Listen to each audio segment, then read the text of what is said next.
మనందరం భోజనం చేసిన తర్వాత చేతిని సబ్బెట్టి కడిగితే నా జిగురంతా పోయి ఫ్రెష్గా ఉన్నట్టు అనిపిస్తుంది. కంచం కూడా సబ్బేసి పీసేసి తోమితే తప్ప కంచం శుభ్రం కాదు.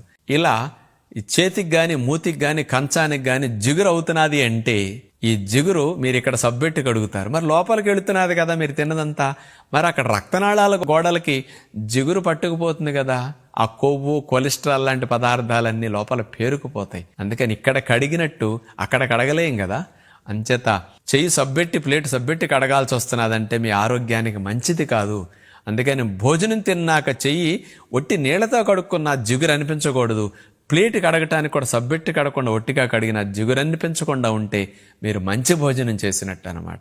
అందుకని నూనె పదార్థాలు, నెయ్యి పదార్థాలు, చిక్కటి పెరుగులేసినప్పుడు అవన్నీ రక్తంలో కొలెస్ట్రాల్ని, ఫ్యాట్ని, ట్రైగ్లిజరైడ్స్ని అన్నీ పెంచేసి గుండె జబ్బులకు దారితీస్తాయి. హెచ్చరికలుగా తెలుసుకుని మనం మారితే మంచిది.